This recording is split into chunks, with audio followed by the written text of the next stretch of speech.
इस वीडियो में हम बात करने वाले हैं टैली सॉफ्टवेयर में होने वाले वाउचर्स की एंट्रीज के बारे में। तो इसमें हम बात करेंगे कॉन्ट्रा वाउचर में कौन सी एंट्रीज होती है, पेमेंट वाउचर में कौन सी एंट्रीज होती है, रिसिट वाउचर में कौन सी एंट्रीज होती है, जनरल वाउचर में कौन सी एंट्रीज होती है, सेल्स वाउचर में कौन सी एंट्रीज होती है और परचेज वाउचर में कौन सी एंट्रीज होती है। तो बिल्कुल जीरो से इस वीडियो को हम शुरू करने वाले हैं। तो सबसे पहले हम एक नई कंपनी क्रिएट कर लेते हैं। तो यहाँ पे जिस भी नाम से हम कंपनी बनाना चाहते हैं वो नाम हम यहाँ पे टाइप कर देंगे। यहाँ पे हमने टेककॉम नाम से एक कंपनी क्रिएट कर ली है। उसके अलावा ये फील्ड्स अभी हमारे लिए ज़रूरी नहीं है, तो हम यहाँ पे एंटर करके इस कंपनी को सेव कर लेते हैं। तो यहाँ पे टेककॉम नाम से हमारी कंपनी क्रिएट हो चुकी है। तो अब हमें एंट्रीज करने के लिए सबसे पहले हमें यहाँ पे अकाउंटिंग वाउचर्स ऑप्शन पे आना होगा। तो यहाँ पे अकाउंटिंग वाउचर ऑप्शन पे आके हम एंटर की प्रेस करते हैं। अब सबसे पहले हमें एंट्री करनी है कैपिटल की, क्योंकि सबसे पहले बिजनेस में हमें पैसा लगाना जरूरी होता है। जब तक बिजनेस में कोई भी पैसा नहीं होगा उसके बिना हम कोई भी ट्रांजेक्शन नहीं कर सकते, कोई भी लेन देन नहीं कर सकते। तो सबसे फर्स्ट एंट्री जो होगी वो होगी हमारी रिसिप्ट वाउचर में। जब भी हमारे पास पैसा आता है तो उसकी एंट्री हमारी रिसिप्ट वाउचर में होती है। तो रिसिप्ट वाउचर के लिए हमें यहाँ पे F6 की को प्रेस करना होगा। तो हम कीबोर्ड की सहायता से F6 की प्रेस करते हैं। जैसे ही हमने F6 की प्रेस किया तो यहाँ पे हमारे पास रिसिप्ट वाउचर चालू हो चुका है। उसके बाद सबसे पहले हमें यहाँ पे शो हो रहा है अकाउंट। तो यहाँ पे हमें कैश अकाउंट को सेलेक्ट करना है, क्योंकि जो पैसा आ रहा है वो हमारे पास कैश में आ रहा है। उसके बाद यहाँ पे पर्टिकुलर्स में हमें सेलेक्ट करना है कि ये पैसा कहाँ से आ रहा है। तो ये पैसा हमारा आ रहा है कैपिटल से, क्योंकि जब भी बिजनेस स्टार्ट करते हैं तो बिजनेस स्टार्ट करते समय जो भी पैसा लगाया जाता है उसे हम कैपिटल कहते हैं। तो यहाँ पे हम C की प्रेस करते हैं। तो यहाँ पे हमारे पास अभी कोई भी लेजर्स बने हुए नहीं है, क्योंकि ये कंपनी अभी हमने नई क्रिएट की है। तो यहाँ पे हमारे पास कोई भी लेजर अवेलेबल नहीं है। तो हम यहाँ पे Alt C की प्रेस करके लेजर क्रिएट कर लेंगे। तो Alt+C की प्रेस करने पे यहाँ पे हमारे पास लेजर क्रिएशन विंडो आ चुकी है। तो यहाँ पे हम कैपिटल नाम से एक लेजर बना लेंगे। अंडर ये हमारा आएगा कैपिटल अकाउंट में। अगर आपको इस टॉपिक से रिलेटेड कोई भी दिक्कत होती है कि कौन सा लेजर किस ग्रुप में आता है, तो उसके लिए हमने चैनल पे पहले से ही एक वीडियो अपलोड कर रखा है। बहुत ही आसानी से आप उस वीडियो से ये समझ जाएंगे कि कौन सा लेजर किस ग्रुप के अंडर आएगा। तो इस वीडियो का लिंक आपको डिस्क्रिप्शन में भी मिल जाएगा। तो अभी हम एंटर करके इस विंडो को एक्सेप्ट कर लेते हैं। तो ये हमारा कैपिटल लेजर बन चुका है। अब यहाँ पे हमें डालना है अमाउंट, कितना अमाउंट हमारा कैपिटल के रूप में लगाया है। 10 लाख रुपए कैपिटल लगाया है। तो यहाँ पे हमने 10 लाख रुपए अमाउंट डाल दिया। उसके बाद एंटर की प्रेस करते हैं। जैसे ही हमने एंटर की प्रेस किया तो यहाँ पे हमारे पास कैश अकाउंट 10 लाख रुपए DR हो चुका है और कैपिटल अकाउंट 10 लाख रुपए CR हो चुका है। इसका मतलब है कि कैश हमारे पास आया है वो डेबिट हो चुका है, और कहाँ से आया है तो वो हमारा कैपिटल से आया है। तो कैपिटल यहाँ पे हमारे पास CR हो चुका है। उसके बाद एंटर करके हम यहाँ पे नरेशन में आ जाते हैं। नरेशन का मतलब होता है कि विवरण। इस एंट्री के बारे में यहाँ पे जो भी डिटेल डालना चाहते हैं वो हम यहाँ पे डाल सकते हैं। तो यहाँ पे नरेशन में हमने यहाँ पे डाल दिया business started with cash of ₹10 lakh. उसके बाद यहाँ पे हम एंटर की प्रेस करके इस एंट्री को सेव कर देते हैं। तो ये हमारी सबसे फर्स्ट एंट्री हो चुकी है कैपिटल लगाने की। अब उसके बाद हमें परचेज की एंट्री करनी है। जिस भी चीज़ का हम बिजनेस करना चाहते हैं वो चीज़ हमें हमारे बिजनेस में खरीदनी पड़ेगी। तो परचेज की एंट्री करने के लिए हमें यहाँ पे परचेज वाउचर पे जाना होगा। परचेज वाउचर में कौन सी एंट्रीज होती है, जो भी माल हम बेचने के लिए खरीदते हैं वो सारी एंट्रीज हमारी परचेज वाउचर में होती है। चाहे वो माल हमने उधार में खरीदा हो या नकद में खरीदा हो, उसकी एंट्री हमारी परचेज अकाउंट में होगी। तो यहाँ पे हम F9 की प्रेस करके परचेज वाउचर को चालू कर देते हैं। उसके बाद यहाँ पे हम सप्लाई इनवॉइस नंबर डाल देते हैं 1। उसके बाद यहाँ पे हम डेट डाल देंगे। उसके बाद यहाँ पे हमारे पास आ रहा है पार्टी अकाउंट नेम। अब जब भी हम माल कैश में खरीदते हैं तो यहाँ पे हमें कैश अकाउंट को सेलेक्ट करना है। उसके बाद एंटर करके इस विंडो को हम एक्सेप्ट कर लेंगे। उसके बाद हमें यहाँ पे सेलेक्ट करना होगा परचेज लेजर। परचेज लेजर हमारा बना हुआ नहीं है, तो हमें बनाने के लिए Alt+C की प्रेस करना है। उसके बाद हम यहाँ पे परचेज अकाउंट बना लेंगे। एंटर की प्रेस करके हम आगे की तरफ आ जाते हैं। अंडर ये अपनाएगा परचेज अकाउंट। तो हम यहाँ से परचेज अकाउंट को सेलेक्ट कर लेते हैं। उसके बाद एंटर करके इस विंडो को भी एक्सेप्ट कर लेते हैं। उसके बाद हमारे पास यहाँ पे आ रहा है नेम ऑफ आइटम। क्या आइटम हम परचेज करने वाले हैं। तो जो भी आइटम हम परचेज करने वाले हैं उसके लिए हमें यहाँ पे स्पेस की प्रेस करनी है। जैसे हम स्पेस की प्रेस करते हैं तो यहाँ पे हमारे पास list of stock item show हो जाते हैं। अभी तक हमारे पास कोई भी स्टॉक आइटम बना हुआ नहीं है, क्योंकि हमने बिल्कुल नई कंपनी क्रिएट की है। तो पहले से कोई भी लेजर और कोई भी स्टॉक आइटम बने हुए नहीं है। तो हम यहाँ पे Alt+C की प्रेस करके स्टॉक आइटम भी क्रिएट कर सकते हैं। अब हमें यहाँ पे जो भी स्टॉक आइटम बनाना है वो आइटम हम यहाँ से क्रिएट कर लेंगे। तो यहाँ पे हमने एलईडी नाम से एक स्टॉक आइटम बना लिया है। उसके बाद यूनिट्स, ये एलईडी है वो किस यूनिट में आएगी, तो इसके लिए हम यहाँ पे Alt+C की प्रेस करते हैं, क्योंकि यूनिट्स भी हमने पहले से क्रिएट नहीं की हुई है। तो यहाँ पे हम क्रिएट कर लेते हैं पीसेज। हम इसको पीसेज में भी ले सकते हैं और नंबर्स में भी ले सकते हैं। उसके बाद एंटर करके इस विंडो को हम एक्सेप्ट कर लेते हैं। कितनी क्वांटिटी में हमने खरीदा है वो हम यहाँ पे टाइप कर देते हैं।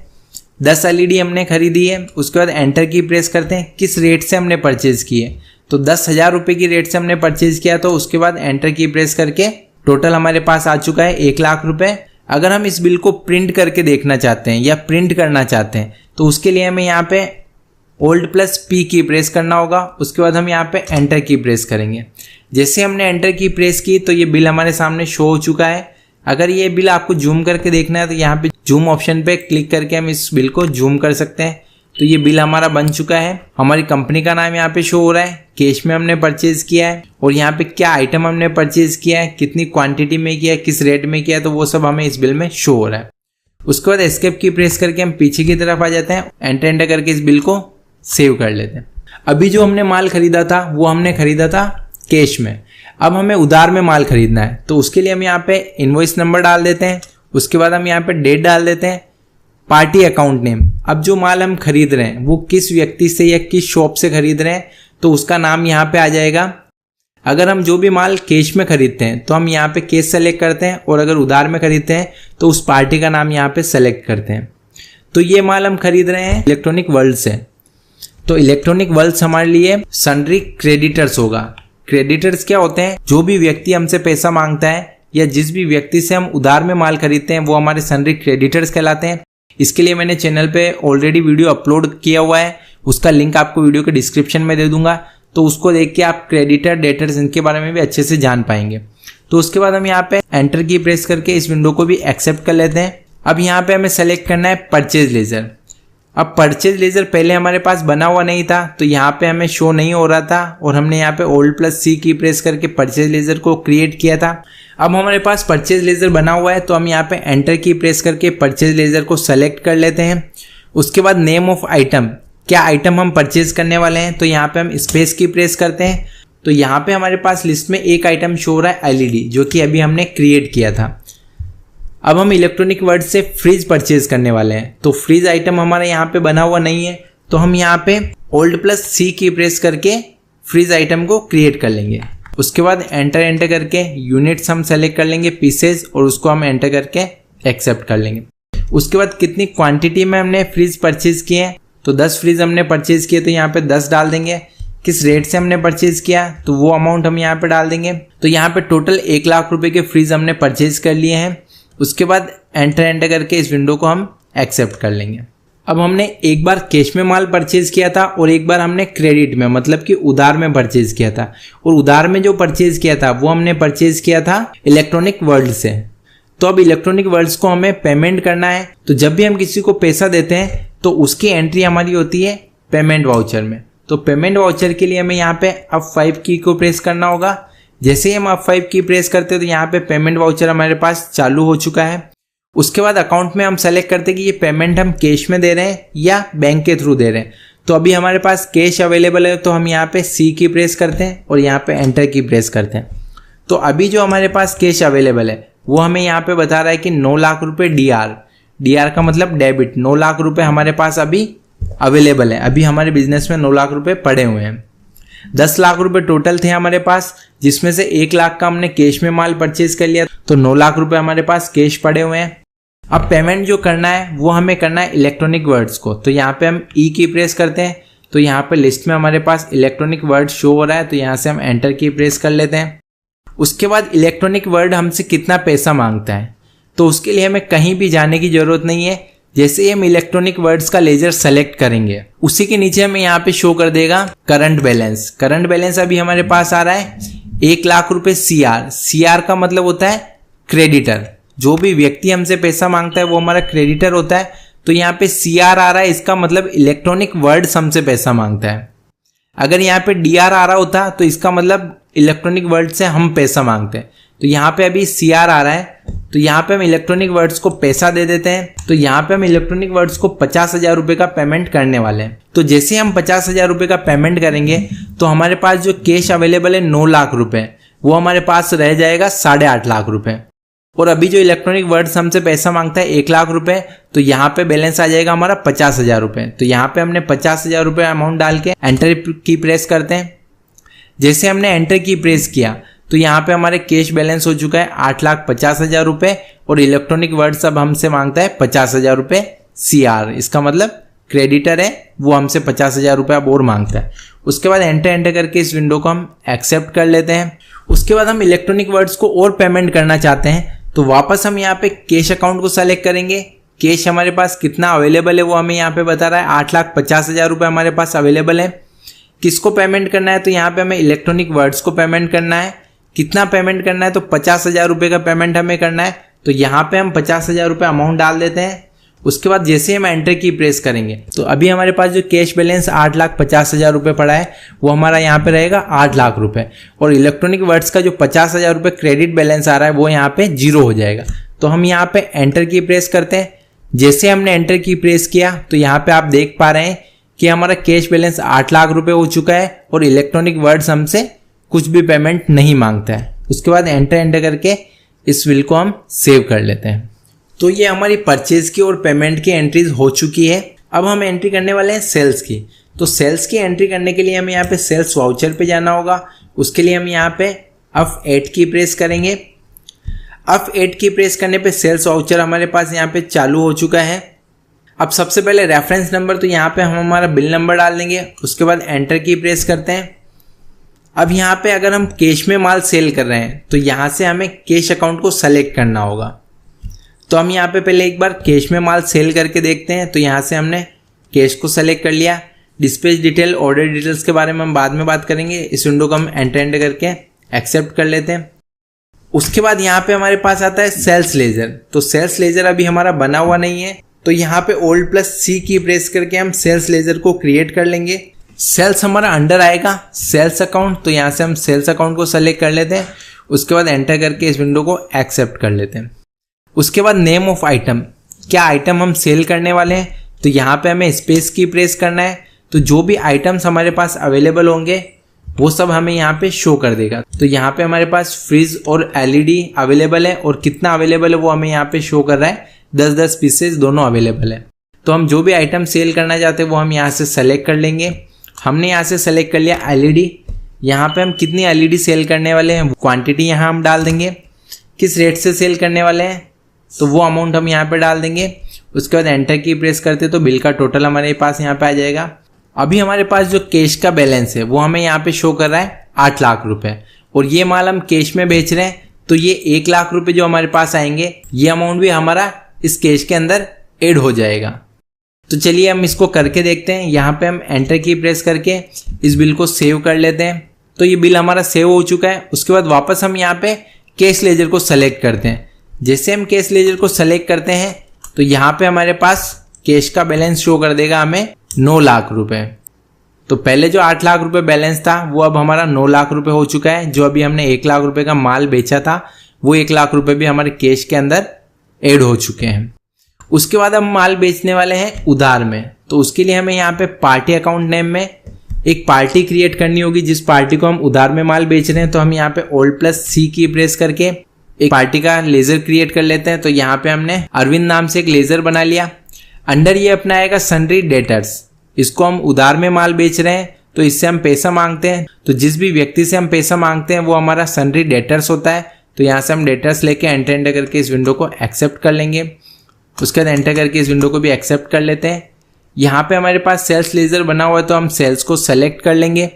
नेम ऑफ आइटम, वापस हम यहाँ पे स्पेस की प्रेस करते हैं। क्या आइटम हम सेल करना चाहते हैं तो यहाँ पे हम LED सेल कर रहे हैं। कितनी क्वांटिटी में, क्वांटिटी हमने डाल दी है। रेट ऑटोमेटिक पिछली वाली थी वो यहाँ पे आ चुकी है। तो 1 लाख रुपए के हमने LED और सेल कर दिए। उसके बाद अब हमारा कैश बैलेंस हम चेक करते हैं। तो यहाँ पे हमारा कैश बैलेंस 9 लाख रुपए ही शो कर रहा है। वो 1 लाख रुपए जो अभी हमने सेल किया था वो यहाँ पे ऐड नहीं हुआ है। वो इसलिए ऐड नहीं हुआ है क्योंकि वो जो माल है वो हमने अरविंद को उधार में बेचा है। तो जब भी हम उधार माल बेचते हैं तो वो पैसा हमारे कैश में ऐड नहीं होता है। तो वो 1 लाख रुपए अरविंद से हम मांगते हैं। अब अरविंद से वापस पैसा हमारे पास आ रहा है तो उसकी एंट्री होगी हमारी रिसिप्ट वाउचर में। तो उसके लिए हमें यहाँ से अब 6 की को प्रेस करना है। अब पैसा हमारे पास कैश आ रहा है या बैंक में आ रहा है, तो वो हम यहाँ से सेलेक्ट कर लेंगे। हमारे पास पैसा कैश में आ रहा है तो यहाँ से हमने कैश लेजर को सेलेक्ट कर लिया। पैसा किससे आ रहा है, तो पैसा हमारा आ रहा है अरविंद से, तो यहाँ से अरविंद का लेजर हम सेलेक्ट कर लेंगे। अभी हमारे पास जो कैश अवेलेबल है वो हमें यहाँ पे बता रहा है कि 9 लाख रुपए हमारे पास कैश अवेलेबल है और अरविंद से हम कितना पैसा मांगते हैं, तो अरविंद से 1 लाख रुपए DR, डेटर्स का मतलब है कि जिस व्यक्ति से हम पैसा मांगते हैं, तो अरविंद से 1 लाख रुपए हम मांगते हैं। अब अरविंद हमें 50,000 रुपए का पेमेंट कर रहा है, तो यहाँ पे हमने 50,000 रुपए डाल दिए। जैसे हम एंटर की प्रेस करेंगे तो हमारा कैश का जो बैलेंस है वो 9 लाख रुपए से बढ़ के 9,50,000 रुपए हो जाएगा और अरविंद से जो हम पैसा मांगते हैं 1 लाख रुपए, तो इस 1 लाख में से 50,000 माइनस हो जाएंगे, तो यहाँ पे बैलेंस हमारे पास 50,000 ही रहेगा। तो एंटर की प्रेस करके हम देखते हैं। जैसे हमने एंटर की प्रेस किया तो यहाँ पे हमारे पास कैश का बैलेंस 9,50,000 रुपये हो चुका है और अरविंद से अब हम 50,000 रुपये ही मांगते हैं। उसके बाद एंटर करके इस विंडो को हम एक्सेप्ट कर लेते हैं।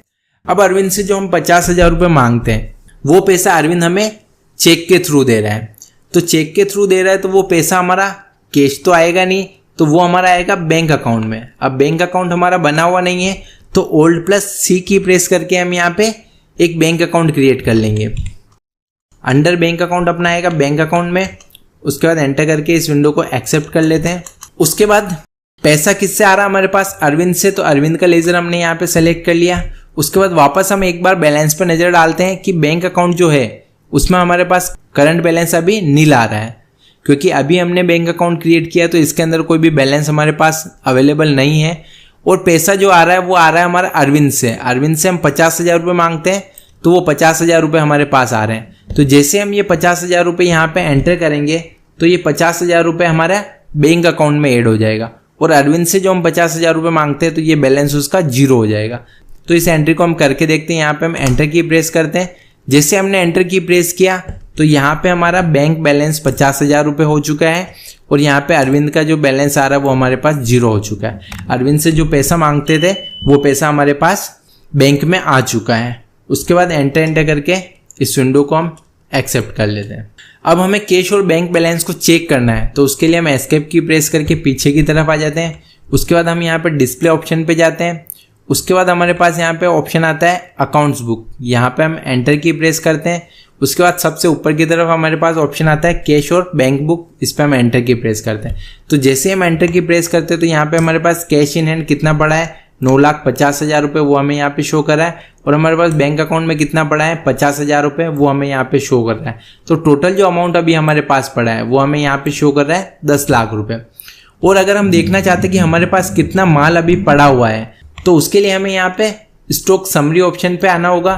स्टॉक समरी ऑप्शन पे आके हम एंटर की प्रेस करेंगे तो यहाँ पे हमारे पास बता देगा कि अभी हमारे पास जो गुड्स अवेलेबल है, जो माल अवेलेबल है वो अवेलेबल है हमारे पास फ्रिज, और वो कितने हैं हमारे पास 10 पीस अवेलेबल है। तो इस तरीके से हमारे पास जो भी गुड्स अवेलेबल होगा वो सब हमें यहाँ पे शो कर देगा। उसके बाद एस्केप की प्रेस करके हम पीछे की तरफ आ जाते हैं। वापस हम अकाउंटिंग वाउचर्स में आते हैं। आगे बात करने वाले हम कॉन्ट्रा वाउचर्स की। तो कॉन्ट्रा वाउचर पे आने के लिए हमें आप 4 की को प्रेस करना होगा। कॉन्ट्रा में कौन सी एंट्रीज होती है, जब अपना ही पैसा हम बैंक में जमा कराते हैं या बैंक से निकालते हैं तो वो एंट्रीज हमारी होती है कॉन्ट्रा वाउचर में। तो इस एंट्रीज को भी हम करके देखते हैं। अब हमें 50,000 रुपये बैंक में जमा कराने, तो हमने यहाँ पे सेलेक्ट किया है कैश अकाउंट। तो कैश अकाउंट में हमारे पास बैलेंस बता रहा है 9,50,000 रुपये और यहाँ पे हमने सेलेक्ट किया है बैंक अकाउंट। बैंक में हमारे पास पैसा बता रहा है 50,000 रुपये। तो यहाँ पे हमें 50,000 रुपये बैंक में जमा कराने। तो जब हम 50,000 रुपये बैंक में जमा कराएंगे तो यहाँ पे हमारे पास कैश 9 लाख रुपये ही बचेगा और बैंक में हमारे पास जो 50,000 रुपये हैं वो हमारा यहाँ पे टोटल बैलेंस हो जाएगा 1 लाख रुपये। तो यहाँ पे हम 50,000 रुपये डाल के एंटर की प्रेस करते हैं। उसके बाद इस विंडो को हम एंटर की प्रेस करके एक्सेप्ट कर लेते हैं। अब जैसे हमने एंटर की प्रेस किया तो यहाँ पे हम देख पा रहे हैं कि हमारा जो बैंक का बैलेंस है वो हमारा यहाँ पे 0 हो चुका है और यहाँ पे हमारे पास जो कैश का बैलेंस है वो यहाँ पे 10 लाख रुपए हो चुका है, जबकि ये हमारा कैश का बैलेंस 9 लाख रुपए होना चाहिए था और यहाँ पे हमारे पास बैंक बैलेंस 1 लाख रुपए होना चाहिए था। यहाँ पे हमने क्या किया, ये एंट्री हमने गलत कर दी है। तो यहाँ पे हमें बैलेंस पे ध्यान देना है। जब भी हम बैंक में पैसा जमा कराते हैं तो यहाँ पे ऊपर हमारा बैंक का नाम आएगा और नीचे की तरफ हमारा कैश आएगा। तो जैसे हमने यहाँ पे ऊपर की तरफ बैंक को सेलेक्ट किया और नीचे की तरफ कैश को सेलेक्ट किया तो यहाँ पे हमारे बैंक का बैलेंस 1 लाख रुपए आ चुका है और यहाँ पे कैश बैलेंस हमारे पास 9 लाख रुपए आ चुका है। तो यहाँ पे मेन आपको बैलेंस पे ही ध्यान देना है, इसीलिए मैंने ये एंट्री आपको एक बार गलत करके बताई है कि आपको यहाँ पे बैलेंस पे पूरा ध्यान देना है कि कौन सा अकाउंट हमारा प्लस होना चाहिए और कौन सा अकाउंट हमारा माइनस होना चाहिए। तो एंटर करके इस विंडो को हम एक्सेप्ट कर लेते हैं। कितने नोट हमने जमा कराए वो डिटेल्स हम यहाँ पे पूरी डाल सकते हैं। उसके बाद एंटर की प्रेस करके हम इस विंडो को एक्सेप्ट कर लेते हैं। अब हमें बैंक से पैसा निकालना है तो उसकी एंट्री होगी हमारे यहाँ पे ऊपर की तरफ आ जाएगा कैश और नीचे की तरफ हमारा आ जाएगा बैंक अकाउंट। कितना पैसा हम निकाल रहे हैं तो यहाँ पे हम 20,000 रुपये निकाल रहे हैं। तो जब हम 20,000 रुपये बैंक से निकालेंगे तो बैंक में हमारे पास 80,000 रुपये बैलेंस रहेगा और कैश जो हमारे पास 9 लाख रुपए है वो हमारा हो जाएगा 9,20,000 रुपए। तो एंटर की प्रेस करके हम चेक नंबर हम यहाँ पे डालना चाहते हैं तो वो हम यहाँ पे डाल सकते हैं। तो एंटर की प्रेस करके इस विंडो को हम एक्सेप्ट कर लेते हैं। तो जैसे हमने एंटर की प्रेस किया तो यहाँ पे हमारे पास बैंक बैलेंस 80,000 रुपये हो चुका है और हमारे पास जो कैश बैलेंस है वो हमारा यहाँ पे 9,20,000 रुपये हो चुका है।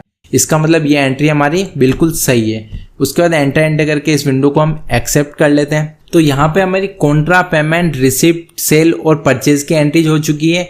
आने वाली वीडियोस में हम जनरल वाउचर और क्रेडिट नोट और डेबिट नोट में होने वाली एंट्रीज के बारे में बात करने वाले हैं। तो ये वीडियो आपको अच्छा लगा हो और इसी टॉपिक पे आपको और वीडियोस आगे चाहिए तो आप वीडियो को लाइक करें और कमेंट में हमें यस जरूर लिखें। इसी तरह के और वीडियोस के लिए आप चैनल को सब्सक्राइब कर लें, वीडियो को लाइक करें और अपने सभी दोस्तों के साथ शेयर